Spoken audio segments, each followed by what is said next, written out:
പെരുന്നയാണോ ബി.ജെ.പിയുടെ അടുത്ത ലക്ഷ്യം? ഞാനാണ് എല്ലാം എന്ന് ആരും കരുതരുത്. ജനറൽ സെക്രട്ടറിയാണ് സർവാധികാരി എന്ന് വിചാരിക്കരുത്. അവർ വരരുത്, ഇവർ വരരുത് എന്ന് പറയാൻ പാടില്ല. രാജ്യത്തിന്റെ ഉപരാഷ്ട്രപതി CP രാധാകൃഷ്ണന്റെ വാക്കുകളാണ്. അമ്പ് ചെന്ന് തറച്ചത് നേരെ പെരുന്നയിൽ ജി സുകുമാരൻ നായരിൽ. അതുകൊണ്ടും തീർന്നില്ല.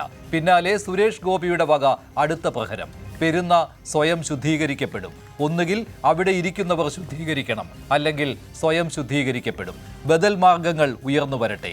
ഡൽഹി മികച്ച മാതൃകയാണ്. ഇത് വിമർശനമാണോ, മുന്നറിയിപ്പാണോ, അതോ പെരുന്നയുടെ നിലവിലെ നേതൃത്വത്തിനെതിരായ പരസ്യമായ രാഷ്ട്രീയ യുദ്ധപ്രഖ്യാപനമോ? ഉപരാഷ്ട്രപതി ഒരു വശത്ത്, കേന്ദ്രമന്ത്രി മറുവശത്ത്. ഒരേ വേദി, ഒരേ ദിവസം, ഒരേ ലക്ഷ്യത്തിലേക്ക് രണ്ടാക്രമണങ്ങൾ. ഇതെല്ലാം യാദൃച്ഛികമാണെന്ന് വിശ്വസിക്കണോ? പക്ഷേ പെരുന്നയിൽ നിന്ന് മറുപടിയും വന്നു. ഇവർ മറുപടി അർഹിക്കുന്നില്ല. പ്രസ്താവനകൾക്ക് പിന്നിൽ രാഷ്ട്രീയ ഗൂഢലക്ഷ്യങ്ങൾ. സുകുമാരൻ നായർ തിരിച്ചടിക്കുന്നു. മന്നം സമാധി NSS ക്ഷേത്രം പോലെ കാണുന്ന ഇടമാണെന്നും ഡോഗ് സ്ക്വാഡ് പരിശോധന അംഗീകരിക്കാനാവില്ലെന്നും അദ്ദേഹം വ്യക്തമാക്കുന്നു. അപ്പോൾ ചോദ്യം കൂടുതൽ ഗുരുതരമാണ്. സുകുമാരൻ നായരെ മാറ്റാതെ പെരുന്നയിൽ BJPക്ക് വഴി തുറക്കില്ലെന്ന തിരിച്ചറിവാണോ ഈ ആക്രമണത്തിന് പിന്നിൽ? ശുദ്ധീകരണം എന്ന വാക്കിലൂടെ ലക്ഷ്യമിടുന്നത് NSSനെയോ അതോ അതിൻ്റെ ജനറൽ സെക്രട്ടറിയെയോ?